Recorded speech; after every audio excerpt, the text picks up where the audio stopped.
Have enemies in life, right? Yeah, we have difficult people. If we don't call it enemies, we have people who we blame for our unhappiness, isn't it? So, the point is today we explored where is the enemy really? Um, have you ever experienced that when you're in a good connected state, you see that same person who seems so toxic at times acquires a different reality for you. And when you're not connected to yourself, that same person, you find 100 things to blame the person for and make yourself unhappy. The person is the person, but if the subject changes, the object changes. That's the law of quantum physics, right? The law is that the conclusion of the experiment changes with the scientist's observing gaze. As the scientist will observe a phenomena, the phenomena will change. Life is your experiment. If you change the way you look at someone, the reality of the person changes, right? The Buddha actually went as far as to say every moment the subject and object arise as one unit and pass away. Do you understand the magnitude of what he's saying? He's saying that subject and object are one unit. We feel I'm the subject, Ashumi is the object, and I'm looking at her. But on every mind moment, an Anahita Ashumi unit is arising together. An Anahita Ashumi unit which is at loggerheads, or an Anahita Ashumi unit which is in harmony. But both arise and pass away. And in the next mind moment, another Ashumi Anahita mind moment arises. Do you understand what I'm saying? That the subject and object arise as one unit. You're not really separate from the subject. You are in the subject. If this is so, then what makes me unhappy is not so much a function of the object, but a function of the subject which is arising. The subject is the me which is arising in every thought. And we've discussed that in each thought, the I that arises changes, right? The I in every thought is different. A thought of, wow, she said something good about me has a flattered I in it. A thought about, oh my God, I won't do well has a scared I in it. So the me in every thought changes. And that me perceives an object and colors the object with its I-ness. So the object also changes. So what makes you unhappy is not the object outside, but the perceiving gaze. So the enemy is really within. It's never outside, although we think it is outside. And if we keep feeling that I'll be happy only when this person changes or this person is removed from my life, it won't work. You haven't changed the subject here. So even if that toxic person is removed from your life, till this subject changes, the next object will arise with the same toxicity.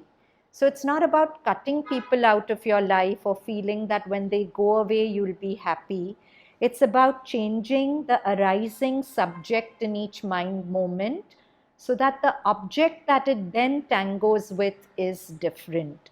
So Thich Nhat Hanh, a Buddhist monk who actually got a Nobel Prize, beautifully gives us a metaphor. We've discussed it many times before, so I'll touch upon it briefly.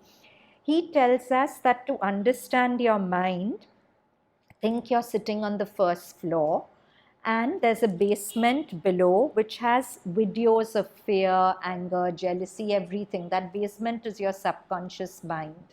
You're sitting in front of a TV screen on the ground floor. Now, according to the karmic patterns of the moment, a video is pulled out of your subconscious archived and played on the TV screen. TV screen is your conscious mind. Now, you're hypnotized so that you forget it's only a subconscious archive being played out. You think it's really happening. See, out of 10 thoughts you think, not even one thought is your choice. They are coming randomly. Where are they coming from? Well, they are coming from archives of your subconscious mind. They are recordings which are being regurgitated from your subconscious mind. So, if that is so, is it a statement of truth or fact? Obviously not. If I'm watching a movie, I know I'm watching a movie, it's not real. But in our complex, we forget it's a movie. We forget it's a recording coming up from our subconscious mind, and we start believing what it's saying. And we see objects through the recordings being played out from our subconscious mind. And that's what projects an enemy where sometimes there is no enemy. Actually, nothing is an enemy. Only your ignorance and your thought patterns are your enemy.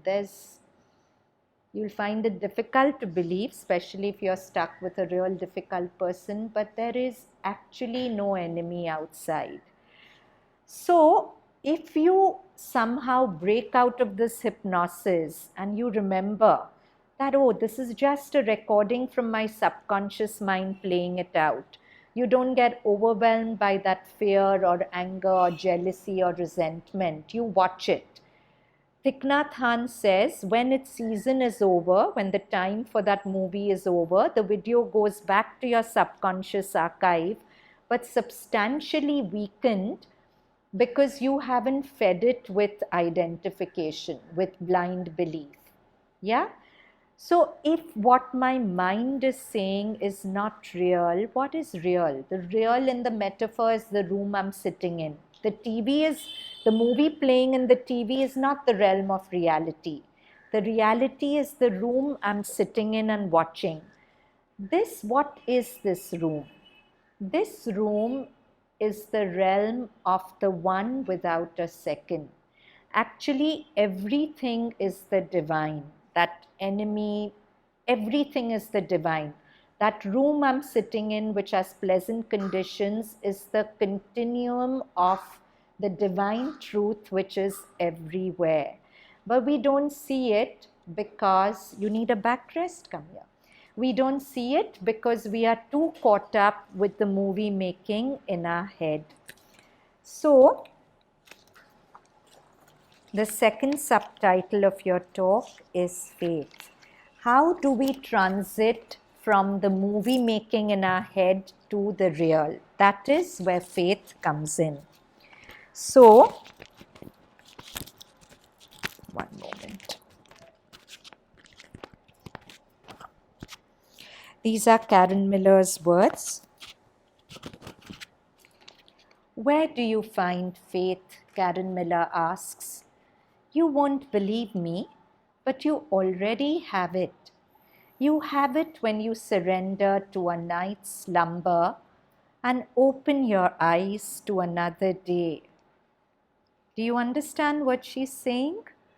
If you didn't have faith, you wouldn't give yourself to sleep, because going to sleep is like submitting to an anesthesia of sorts, right?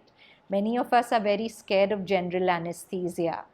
But I allow myself the anesthesia of sleep because somewhere I have faith. Sleep is the most unknown phenomena to me. I just don't know what happens. My eyes shut, hours later they open. How do I submit to it without a faith? You have it when you surrender to a night's slumber and open your eyes to another day. You have it every time you exhale, and in that half second before you automatically inhale again. You have it when you go out on your shoes or when you don't and walk across this planet without falling off it. You never know where you're going, but somehow you know you're going to put one step in front of the other and you'll find your way. Mine is not the faith of wishful thinking. It's faith with arms and legs, days and nights, eyes and ears. The road you walk is an ancient one, on rocks placed long before you took your first step. No one knows how the world began or when it ends. where it comes from one minute or where it goes the next. Spiritual or scientific, one myth is as good as another. Either way, you are unmistakably here. And that fact is no accident or imitation. Pull up the vines that hide the truth, your ideas and expectations, your doubts and foregone conclusions, which are nothing but regurgitations of recordings in your subconscious mind. They are not true. They are not telling you the reality about the moment or about the person. Remember last time we did that beautiful concept that when you realize that every judgment is loaded with personal history, you'll realize that every judgment is a confession. It's so loaded with your past that your judgment is not about the other person. It's a confession of your past. So, pull up the vines that hide the truth, your ideas and expectations, your doubts and foregone conclusions, your beliefs and fears, no matter how well argued or self-righteous. Disentangle your feet. Take the path to the highest point and see the panoramic view of a place assembled without a plan. So disentangle your feet from identification with your thoughts and rise up to the summit. The summit is the witness consciousness. If you're on flat land, you can only see so much, right? The higher you rise, the more you'll see.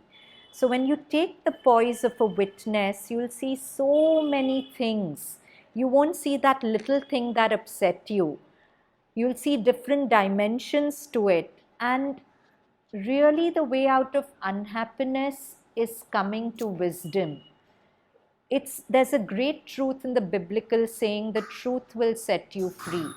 When you touch that truth, you're free of unhappiness. In our yoga class this morning, we explored that line. If you can still criticize, you haven't touched the truth. If you are critical of somebody, you haven't touched a higher truth about that person's context and that person's... Sanjali, if you'll just let him sit on the chair. You can come here, Sanjali, if you need a backrest. Come. So, oh, after all that, he sat on the floor. Sorry. Okay. I didn't see it. Okay. You want to go back there? Okay. So, yes. So, what I'm saying is, whenever you're unhappy, there's just a higher truth you haven't discovered. You know, Sri Aurobindo says, wherever there is ignorance, there suffering too must come. That's a gem from Savitri. If you're suffering, don't blame the person. That's the first step. Sit with yourself and ask your deeper wisdom, what is the truth I am missing? When I find that truth, I won't need to suffer anymore. So, that's what she's saying. Disentangle your feet, take the path to the highest point, and see the panoramic view of a place assembled without a plan. A place that is insufficiently documented. How can you document God's plan? Nobody has done it. It's always going to be insufficiently documented, with no visible mortar or glue. Functioning with the perfection born of an intelligence you cannot comprehend. So, this person has been put in your life by that intelligence which you cannot comprehend. Remember that gem from Sri Aurobindo's Life Divine? What's magic to the finite mind is the logic of the infinite. To the infinite intelligence, it's logical that this person should be in your life. But we can't understand that intelligence, so to us it's dark magic or good magic, but magic is anything we don't understand.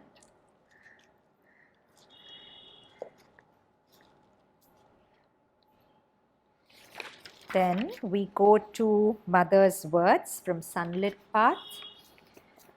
God and His creation. Incidentally, if you haven't got Sunlit Path, do pick it up. It's a beautiful compilations of Mother's words. Just reading one page every night would be lovely. So, in fact, I would love to gift it to y'all. Anyone who wants it, come with me to the library after. I'll gift it to you. I'd love y'all to have Sunlit Path and read just one page every night if you don't have it already. God and His creation. People are so deeply imbued with the Christian idea of God the Creator, the creation on one side and God on the other. When you think about it, you reject it, but it has penetrated into the sensations and feelings. So spontaneously, instinctively, almost subconsciously, you attribute to God everything you consider to be best and most beautiful, and above all, everything you want to attain to realize. So, Mother saying the Christian idea of there's a God who's the creator and He's separate from us, and God is good. Naturally, each one changes the content of his God according to his own consciousness, but it is always what he considers to be best. And that is also why instinctively and spontaneously, subconsciously, you are shocked by the idea that God cannot be things that you do not like, that you do not approve of or do not think bad. This toxic person cannot be God. The bad things in my life cannot be God's will. I mean, we've heard otherwise, but when it comes to actually living, it's such a deep conditioning that all that's good in my life is God, but all that's bad cannot be God. So, Mother says,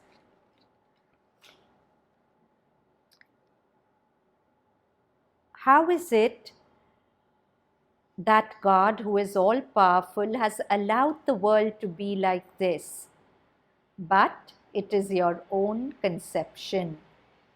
I know a young devotee of Sri Aurobindo who used to love to joke with Sri Aurobindo. And if he'd have a drink, he'd offer it to Sri Aurobindo and say, "Cheers, sir." And one day he was quite upset with things that had happened. And Sri Aurobindo says, "The mother is my executive power." So he grumbled to Sri Aurobindo that you better pull up your executive power. She's made a total mess of the world. So that's just in a lighter vein. It's in our moments, we feel mother's made a mess of it. If she's the executive power, what has she done? So, how is it that God, who is all powerful and has allowed the world to be like this? But it is your own conception. It is because you yourself happen to be in the midst of a set of circumstances that seems to you unpleasant. So you project that upon the divine and you tell him, "Why have you made such a world?" He would reply, "I did not make it. It is you yourself. And if you become myself once again, you will no longer feel as you do. Because you're separate from me and you're living as the ego, you're grumbling. But if you come back to the truth of what you are, your identity with me, you will no longer feel as you do. What makes you feel as you do is that you are no longer myself." This is what he could tell you in answer. And the fact is that when you succeed in uniting your consciousness with the divine consciousness, there's no problem left. Everything appears quite natural and simple and all right, exactly what it had to be. That was exactly what I'm saying. When you're more connected to yourself, the thought of that same toxic person will not bother you. You'll almost look at that person with an indulgent smile. You'll more happily remember the good in that person. But when you're not connected with that good in you, all you'll see is bad in the person. Remember, whatever you're judging about another person, you think it's a judgment about the other person, but it's really a reality check about you. when I've said that what other people say about other people, I'm not hearing them talk about other people, I'm hearing them talk about themselves. I can apply it to myself. What I say about other people, I think I'm saying it about other people, but it's really about myself. So,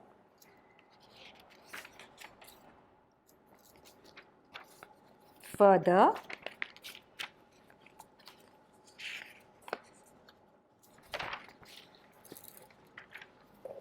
Mother's words again from Sunlit Path. The title is The Lord is Staging a Play. If one looks attentively, one has to think that the Lord is staging a fantastic play for himself, that the manifestation is a play which he is acting for himself and with himself. So, Mother used to dislike the concept of God and his creation. She used to say, I'd rather think of it as God and his becoming. He has become each one of us. And he's staging a fantastic play, acting for himself and with himself. He has taken the stand of the spectator and he looks at himself. And so, in order to look at himself, he must accept the concept of time and space. Otherwise, he cannot. And immediately the whole comedy begins. But it is a comedy, nothing more. But we take it seriously because we are puppets. But as soon as we stop being puppets, we can see quite clearly that it is a comedy. So if you look at all the sages, they always used to joke and laugh a lot. Sri Aurobindo looks very serious, but if you read his correspondence with Nirod Baran, you cannot imagine the wit and humor that he had. So yesterday I was reading a book when a letter to Dilip Kumar Roy, Sri Aurobindo wrote, so and so wrote about me, called me the most dangerous man to walk on Indian soil in his freedom fighter days. And he said the man who never smiles and is the most dangerous man to walk on Indian soil. And Sri Aurobindo wrote, but he should have written the man who never smiles but always jokes. Because that's what he was. He was always pulling the legs of his devotees. Because they don't take things so seriously as we do. So, for some people, it is also a tragedy. So, Mother saying it's a comedy. So, a devotee said, but for some people, it's also a tragedy. Yes, we are the ones who make it tragic. We are the ones who make it tragic, Mother replies. You see, the only one who is watching the play, only the one who is watching the play is not worried because he knows everything that's going to happen. God is the witness, watching the whole play. In the metaphor, our life is a play happening on stage. God, our witness self, is watching. And he knows everything that's going to happen. He has an absolute knowledge. See, if you see a movie a second time and it's a very tragic movie, you don't get hassled. You know it's going to become right in the end. Because he knows everything that's going to happen and he has an absolute knowledge of everything. Everything that happens, everything that has happened, and everything that's going to happen. And it is all there as one presence for him. And so it is the others, the poor actors who do not even know. They do not even know their parts. At least in an actual play, the actors know their parts. We are actors on stage who don't even know our parts. We don't know what to say next. We don't know which character will enter the play again. We don't know anything. And so it is the others, the poor actors who do not even know. They do not even know their parts. And they worry a great deal because they are being made to act something and they do not know what it is. This is something I have just been feeling very strongly. We are all acting a play, but we do not know what the play is, nor where it is going, nor where it comes from, nor what it is as a whole. We barely know imperfectly what we are supposed to do from moment to moment. Our knowledge is imperfect, and so we worry. What will happen? Did I do right? Did I do wrong? But when one knows everything, one can no longer worry. One smiles. He must be having great fun. God must be having great fun. But and yet we are given the full power to amuse ourselves like Him. We simply do not take the trouble. So, in the midst of difficulty, one of our greatest strength can be sense of humor. If we don't take it seriously and we find something to laugh about, it's so much lighter, and God is anyway going to take care of it. Why am I fussed? Whatever is happening, He's anyway going to take care of it. But we get very serious. That's our problem. Next piece again, Sunlit Path. The Lord plays with all this when one has a positive experience of the One and only existence of the Supreme, and that all is only the Supreme playing to Himself, instead of being something disquieting or unpleasant or troubling. It is, on the contrary, a sort of total security to remember constantly that everything is God. There's that beautiful line in Savitri: He Himself is the actor and the act. So, if everything is Him, it brings a total security. The one reality is the Supreme. And all this is a game He plays to Himself. I find this much more comforting than the opposite view. And after all, this is the only certitude that all this may become something marvelous. Otherwise, you will see there is a moment when one cannot bear oneself or life unless one takes the attitude that it is the Lord who is doing everything. So sometimes life gets so painful that you cannot bear yourself or life unless you take the attitude that it is the Lord who is doing everything. You see, this Lord, how many things He possesses. He plays with all this. He plays at changing the positions. And so when one sees this whole, one feels the illimitable marvel, and that all our most wonderful aspirations, all these are quite possible and will even be surpassed. Then one is comforted. Otherwise, existence, it is inconsolable. In other words, life without bringing God into the equation at every moment can seem very difficult and inconsolable. The present way of being is a past which truly should no longer be there. The present way of being is to live with fear, anxiety, to feel I'm the doer, I have to sort it out. The other way is God is me, God is everyone else. I don't know the script that lies ahead for me, the script for my life, but God knows. And in His knowing, I can be safe. And everything else remains as concrete and real. It does not become hazy. It is just as concrete, just as real, but it becomes divine because it is the divine. It is the divine who plays.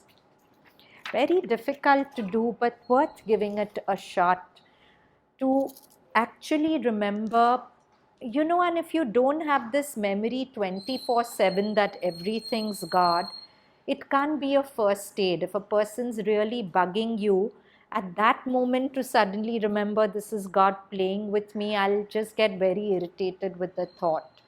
But if I'm constantly dwelling on this thought that all is God, then when I'm confronted with that difficult person, I'll get irritated, but on the heels of it, something will remind me this is also God. Remember once in Savitri class, we did a picture of two people sitting back to back as if they are having a fight, and within them there are two children in red holding hands.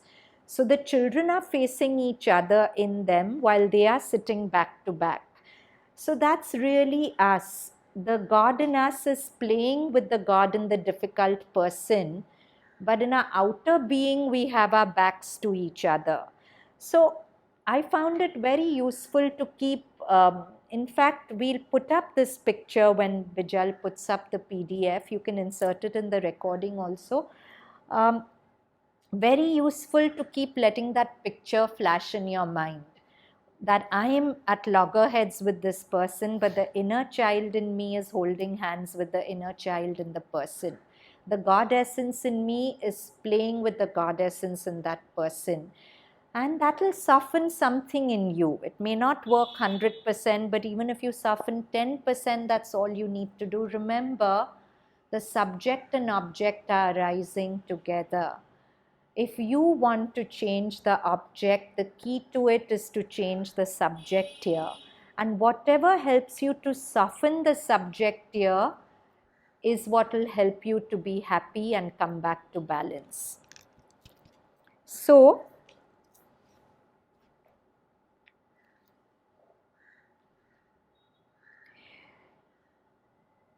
the present way of being is a past which truly should no longer be there, while the other, at last, it is for this that there is a world, and everything else remains quite as concrete and real. It does not become hazy.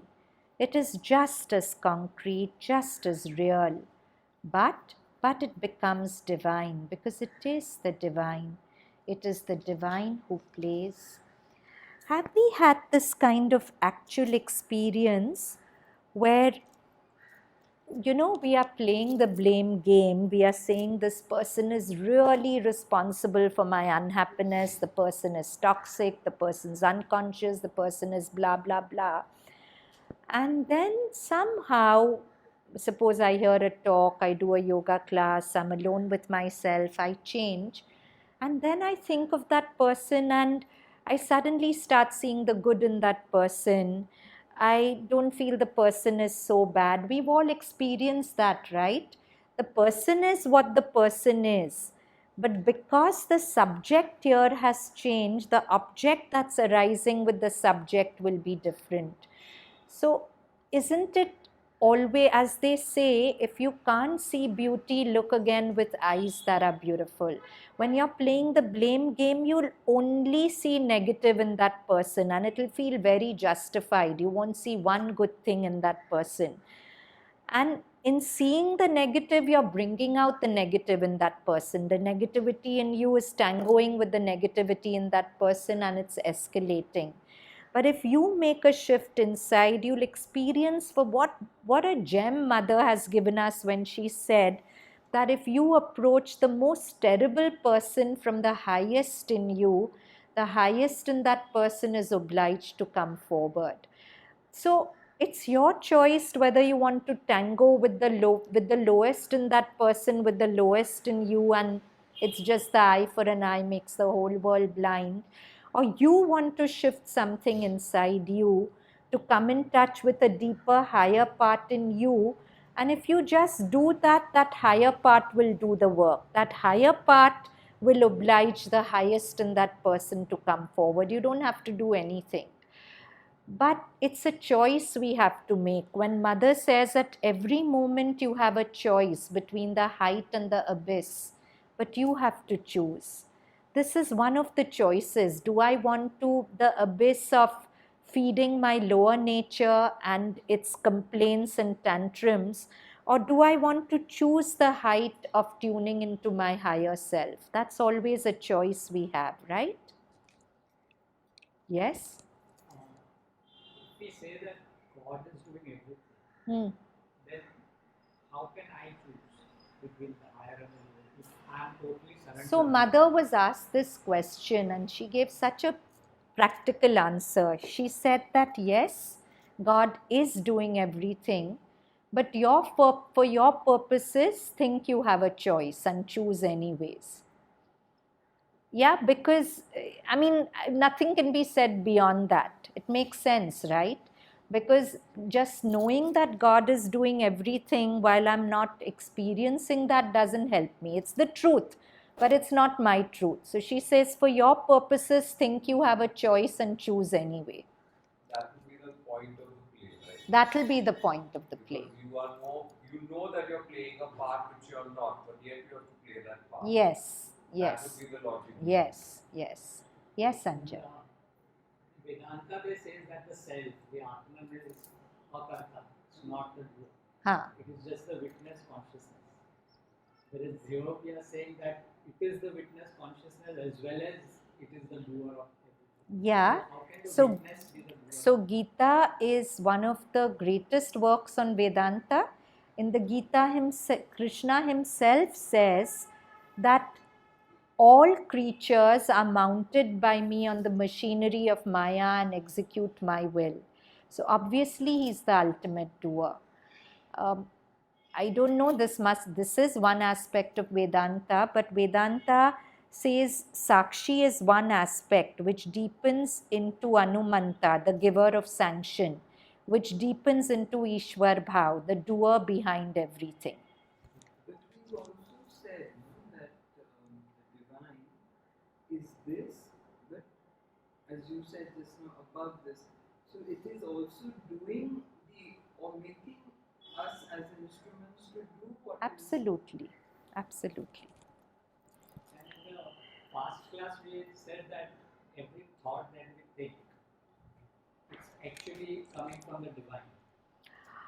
Not exactly that. I didn't say it's coming from the divine. Sri Aurobindo says wherever there is the mind, there's the supermind behind it, exerting some invisible control. The source is the supermind. Yeah, you could say that. So if the source is supermind, then every thought that we... It's not coming from there, but the supermind is behind exerting some control.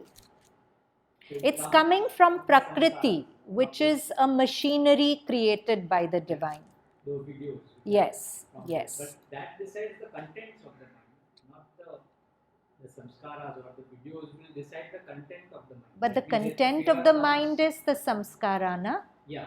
So it won't decide which thought will come there. It will decide. It's like a self-generated software program which keeps playing. It keeps pulling out the video of the moment. When its season is done, it goes back. Then the next video comes. But isn't that part of Prakriti? That's part of Prakriti. But Babu, Prakriti doesn't have a separate existence from Purusha. It's like the software program is Prakriti. The programmer is Purusha. The software program is meaningless without the programmer. So, then we come to link the thread, we talked about the enemy within. The first was on thought patterns, we discussed that. That led to faith, what's beyond the thought patterns.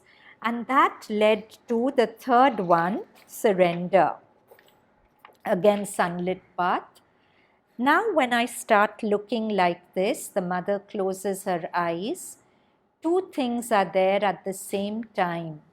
This smile, this joy, this laughter are there, and such peace, such full, luminous, total peace, in which there are no more conflicts, no more contradictions. There are no more conflicts. It is one single luminous harmony. And yet, everything we call error, suffering, misery, everything is there. It eliminates nothing.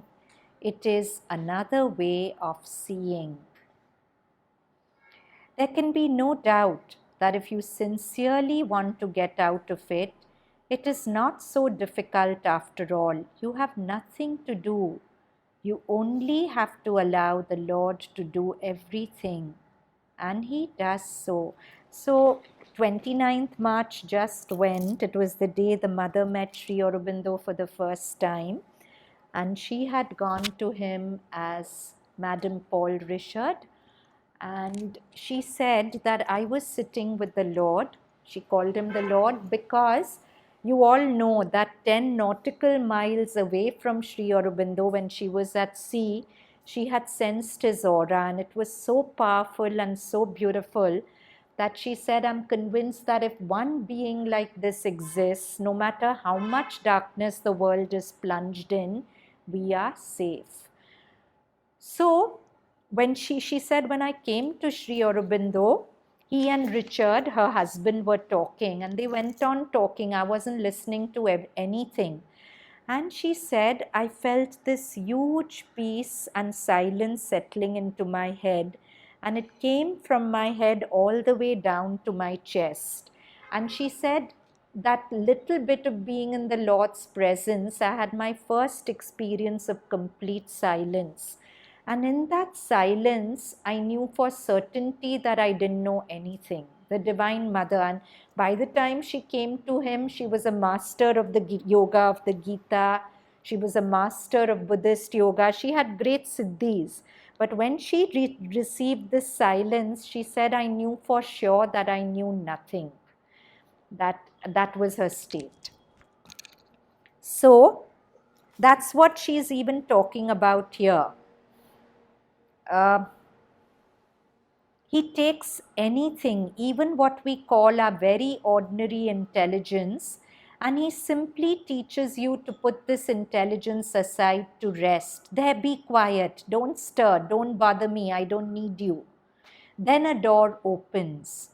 So we've done this, no? Vedanta comes from vid and anta. Vid is knowing, anta is end. When you come to the end of knowing with your rational mind, then the truth of Vedanta opens up for you. This happened for the mother, no? When she tasted that silence, she gave away all her knowing. She knew that that knowing was useless. Then a door opens. You don't even feel that you have to open it. It is wide open. You are taken over to the other side. All that is done by someone else, not you. And then the other way becomes impossible. What is the other way? Depending on your thoughts to figure things out. You're just in surrender, you're in the moment, and you're allowing the Lord to do. All this, this tremendous labor of the mind, striving to understand, toiling and giving itself headaches, it is absolutely useless. Absolutely useless, no use at all. It merely increases the confusion. You are faced with a so-called problem. What would you say? What should you do? How should you act? There is nothing to do, nothing. You only have to say to the Lord, there, you see, it is like that, that's all. And then you stay very quiet. And then quite spontaneously, without thinking about it, without reflection, without calculation, nothing, without the slightest effort, you do what has to be done. You know, this is very interesting. There was once a time in my life when I was really grappling with what attitude I should have towards a certain circumstance in my life. And I was looking back on all my past reading, all my thoughts, and it remained half-baked.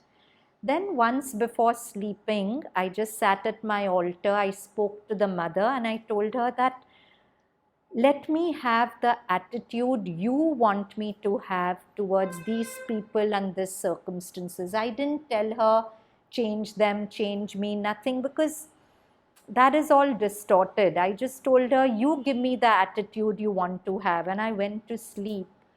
And you know, when she's listening and she answers, you feel something in your body. So I felt that and I knew the answer would come. And I went to sleep. Yes, we'll shut everything. Next morning I woke up. It wasn't like a voice spoke or anything like that.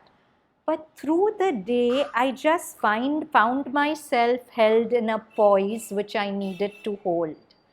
It didn't come as thought. It's literally like you let the Lord do anything. He puts you in the and that poise was quite different from what I was trying to do with metta and this and that, and all that helps. But when I just gave it to her, you and I said, if your will is that I should walk away, your will is I should stay, your will is I should soften, harden, whatever it is, I don't want to put my mind to it.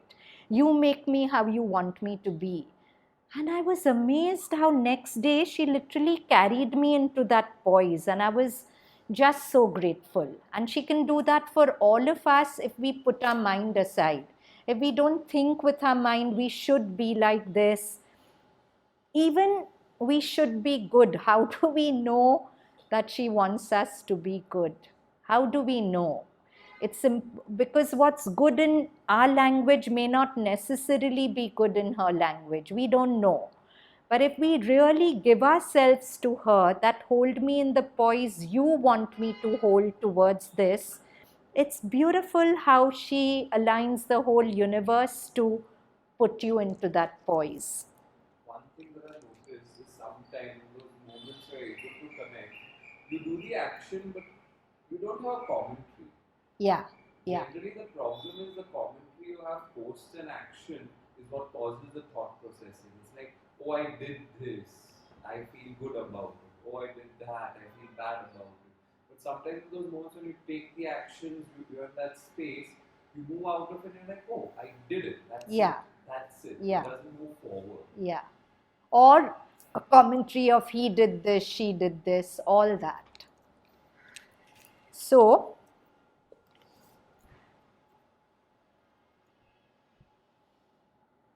that is to say, the Lord does it. It is no longer you. He does it. He arranges the circumstances. He arranges the people. He puts the words in your mouth or your pen. I would add the feelings you need to feel. He does everything, everything, everything, everything. You have nothing more to do but allow yourself to live blissfully. I am more and more convinced that people do not really want it, do not really want to be in that state where they allow the Lord to do everything. Let the all-conscious decide. Again, sunlit path. I am fully convinced that the confusion in the world is there to teach us how to live from day to day. That is to say, not to be preoccupied with what may happen, what will happen, just to occupy oneself day by day with doing what one has to do. All thinkings, pre-plannings, arrangements and all that are very favorable to much disorder. So she's saying don't overthink, don't pre-plan so much. To live almost minute by minute, to be like that, gesture upwards, attentive only to the thing that is to be done at the moment, and then to let the all-consciousness decide. We can never know things even with the widest vision. We can know things only very partially.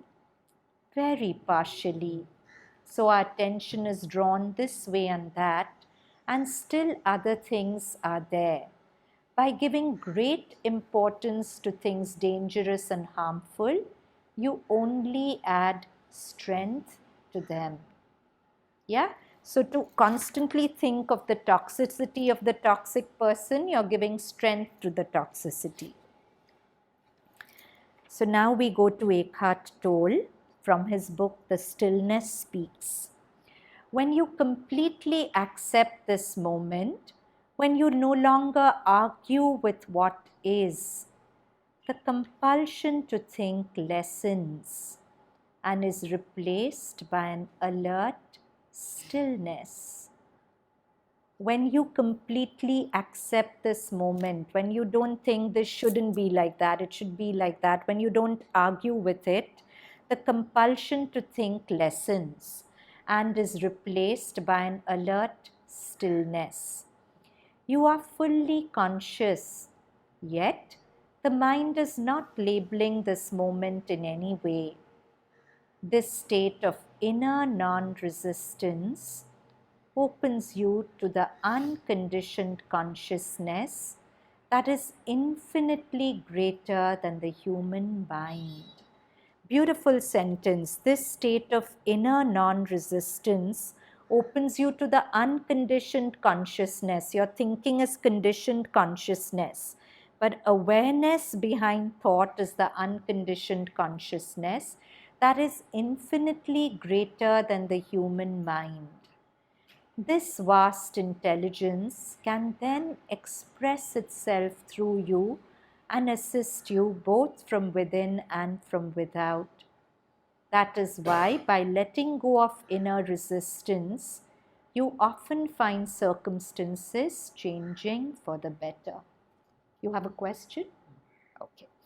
So, what he's saying is that when you completely accept this moment, when you don't argue, when you don't wish things were other than the way they are, your mind opens to a consciousness beyond thought. And that consciousness is a consciousness of infinite intelligence. And that intelligence will give you solutions which you can't imagine through thought. So the best way to get a solution is to not overthink, is to just be quiet, to wait with faith. And the solution will come. You can think about the problem, right? See, you can think about it, and if the thought gives you a solution, act upon it. We are not saying to chuck thought. But there are certain things which you overthink and there's no solution. In which case, don't make it into a problem in your life. Just remember it's a movement of God in God. Just pay attention to if resistance comes, pay attention to the resistance also. Just say yes to every arising of the mind. Yes to the resistance, yes to the anger, not to the content of it, but to its arising. So when you watch it like that, your thoughts will slow down, and silence is the birthplace of intuition, creative thinking, and ideas. So Toll says, am I saying enjoy this moment, be happy? No. Allow the suchness of this moment, that is enough. So we come to subpart 4, protection. So we started by talking about an enemy, and from an enemy we always need protection, right? And we said that the enemy is within. The enemy is our thoughts, our formations. Mother in fact says that yes, thoughts are not real, but thoughts have the power of manifestation. So she says whenever you think negative thoughts, you're manifesting something negative into your life. And she says fear is hidden consent. When you fear some outcome, you're giving consent to life to bring it to you. Fear is hidden consent. So whether it's negativity or fear, we have to be very responsible with it, because that negativity is our enemy. The enemy is not outside. The negativity which creates a negative subject, which will then make negative objects arise with it, are our enemy. It's like a law of attraction. That you think of it so much Yes. that you will manifest it in your life. Absolutely. Very Equally true that you're living with beautiful, happy thoughts, you'll manifest that. So while thoughts aren't real, they are powerful. So, Mother talks about the atmosphere you create. Mother says, you carry with you, around you, in you, the atmosphere created by your actions. And if what you do is beautiful, good, and harmonious, your atmosphere is beautiful, good, and harmonious. On the other hand, if you live in a sordid selfishness, unscrupulous self-interest, ruthless bad will, That is what you will breathe every moment of your life, and that means misery, constant uneasiness. It means ugliness that despairs at its own ugliness. How beautiful! Ugliness that despairs at its own ugliness. When you are good, when you are generous, noble, disinterested, kind, you create in you, around you, a particular atmosphere. And this atmosphere is a sort of luminous release. So beautiful. This atmosphere is a sort of a luminous release. What is disinterested? Disinterested in the ego. The ego is very interested in what will I profit from. Disinterestedness is the opposite of that, the interest of the ego. How do you be cautious and not fearful? How do you... See, fear is faith in evil, and the opposite of fear is faith. Faith in the all that we've discussed, that the universe has my back, the mother is in charge. However it appears to me, whatever conclusions I'm drawing about it have to be wrong. I've seen that many times in life. I look at an appearance and I feel it'll go this way, and it doesn't really go that way. Somehow things work out. So, constantly draw on faith, Kalyan Shraddha.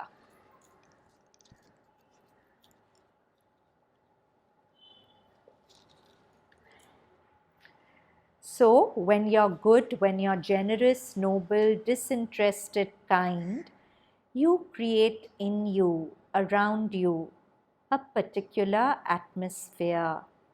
And this atmosphere is a sort of luminous release. You breathe, you blossom like a flower in the sun. There is no painful recoil on yourself. You know, it's not just that we hate others. The most painful thing is we are so unkind to ourselves in our thoughts. No, even that is negativity. Negativity directed towards ourselves is the most toxic negativity. So that is, there's a painful recoil on yourself. You don't like yourself. You're internally feeling towards yourself. So that creates a negativity around you. Spontaneously, naturally, the atmosphere becomes luminous and the air you breathe is full of happiness when your thoughts are generous, noble, disinterested, kind. And this is the air that you breathe in your body and out of your body, in the waking state and in the state of sleep, in life and in the passage beyond life, outside earthly life until your new life. Every wrong action produces on the consciousness the effect of a wind that withers. Every wrong action. I may spew poison at somebody in my mind or in words, but actually that poison is withering me, it's hardening me, it's spoiling the atmosphere around me.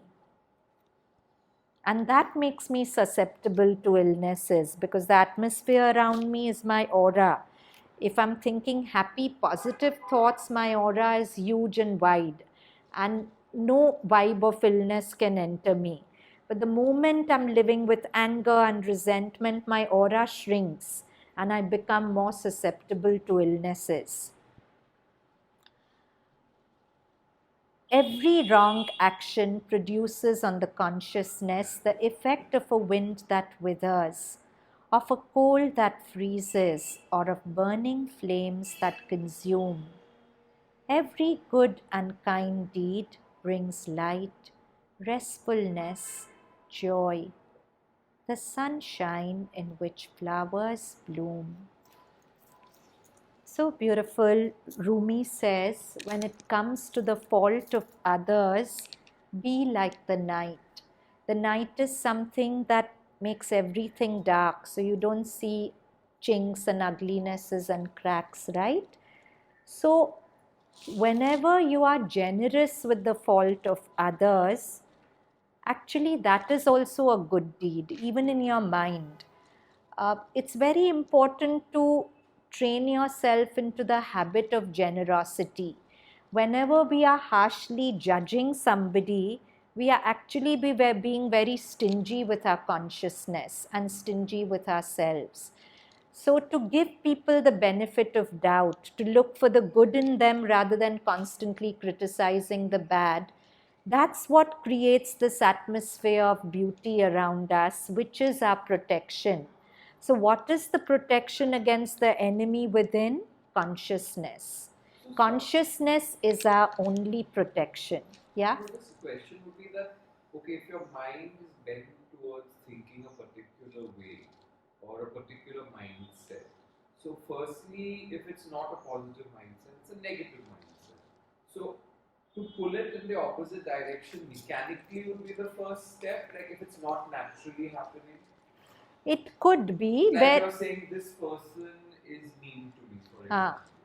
Now I'll, to give the benefit of the doubt, I'm like, oh, this person's lived a particular life, so that person is behaving like that. Yes. So that would be just altering it. It's not natural in the beginning. So yes. It's mechanical, right? In the beginning. Yeah. But even the negative way of thinking is a habit. So you practice that habit till it's become you. You can practice the other habit till it becomes you. It's all right if it's not natural but mechanical in the start. Not mechanical, you could say if it's voluntary, if it's not coming to me spontaneously, but I'm willing it to come. That's also a start. Many ways, Nash, you could, that's one way to really remember that only hurt people hurt others. That everything terrible is something that in its deepest being is hurting or lacking love. So there's a context to that person's behavior. But when that person says something to me that's triggering, my mental response is wanting to pounce on that So person. that's why it can't be a first aid. Yeah. It's something you have to culture into your consciousness on a daily moment to moment basis, so that its seeds are already there. When the rubber hits the road, you don't have to sow the seeds and wait for them to sprout. You've already sowed those seeds in your consciousness. Because in this moment right now, if you tell me to think, okay, this person is like this mean person is not that bad, it's fine. I can accept it. Even at a rational level, I can accept it. But in that moment, as you're saying, when the rubber hits the road, the tendency is not that. The tendency is because you have watered another tendency in you. The wolf you feed is the wolf that grows. If you feed the other wolf inside you, that wolf will have a greater say. That's what Mother says. At every moment you have the choice between the height and the abyss. Negative thinking is always choosing the abyss, and you have a choice of choosing the height. So, every wrong action produces on the consciousness the effect of a wind that withers, of a cold that freezes, or of burning flames that consume.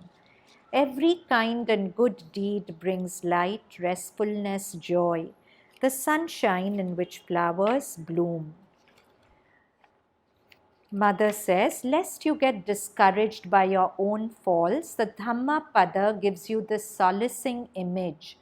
The purest lily can spring out of a heap of rubbish by the wayside. That is to say, there is nothing so rotten that it cannot give birth to the purest realization. Mother's answering your question, Nash. Whatever negativity you have, it's not so rotten that you can't change it to its opposite. There is nothing so rotten that it cannot give birth to the purest realization. Whatever may be the past, whatever may be the faults committed, whatever the ignorance in which one might have lived, one carries deep within oneself the supreme purity which can translate itself into a wonderful realization. The whole point is to think of that, to concentrate on that, and not to be concerned with all the difficulties and obstacles and hindrances. Concentrate exclusively on what you want to be. Forget as entirely as possible what you do not want to be. I shouldn't have answered you, Nash. I should have just read this out. Anyway. Okay. So we'll skip this bit on imagination. We'll go to the last thing, last page. It's a beautiful story. When I used to be the class teacher of the 7th standard, this used to be part of the assembly book. Every day we'd begin with a story. You were there, Shruti? Okay. An elderly carpenter was ready to retire. He told his employer contractor of his plans to leave the house building business and live a more leisurely life with his wife, enjoying his extended family. He would miss the paycheck, but he needed to retire. They could get by. The contractor was sorry to see his good worker go and asked if he could build just one more house as a personal favor. The carpenter said yes, but in time it was easy to see that his heart was not in this work. He resorted to shoddy workmanship and used inferior materials. It was an unfortunate way to end a dedicated career. When the carpenter finished his work, the employer came to inspect the house. He handed the front key to the carpenter. "This is your house," he said, "my gift to you." The carpenter was shocked. What a shame. If he had only known he was building his own house, he would have done it so differently. It is with us. We build our lives a day at a time, often putting less than our best into the building. Then, with a shock, we realize we have to live in the house we have built. If we could do it over, we'd do it much differently, but we can't go back. You are the carpenter. Each day you hammer a nail, place a board, or erect a wall. Life is a do-it-yourself project, someone has said. Your attitudes and the choices you make today build the house you live in tomorrow. Build wisely. So every thought you think is a brick you're hammering into the house you're living in. You think when you spew poison at another, you're creating a negative house for them to live in. But you don't know that you're putting every brick of your thoughts into the energy atmosphere that you are creating inside you. So, with every word you speak, every thought you think, you're building the house, the atmosphere you have to live in. And if you've not built a sturdy atmosphere, a good house, it will collapse with storms, no? But if you've built a really positive, solid structure around you, let any storm come. That consciousness house will be your ultimate protection. That's what they say. The only protection you ever have in life is your consciousness. Often we are angry out of self-defense. I have to protect myself. But we don't realize that anger is actually weakness. You have to feel inadequate and helpless first before getting angry. And that anger is actually weakening your atmosphere. It's making you more susceptible to all kinds of forces which will then attack you, make you sick, attract accidents, everything else. So that's the last for today. With that, we stop. Any questions? Anything to share?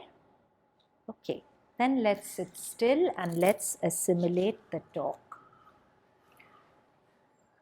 So let's shut our eyes and let's string together the different segments of our talk today. We explored the concept of enmity, the enemy. To our apparent seeing, the enemy is that person in our life who makes us feel small, negates us, takes away our happiness. But we've all experienced that when we are in a positive, happy mind state connected to ourselves, the thought of that person doesn't create so much resentment in us. But when we are disconnected with ourselves, that same person becomes the bane of our existence. The Buddha actually said that the subject and object arise as one unit in every mind moment. In every thought I think, there is a sense of I. And that sense of I changes thought to thought.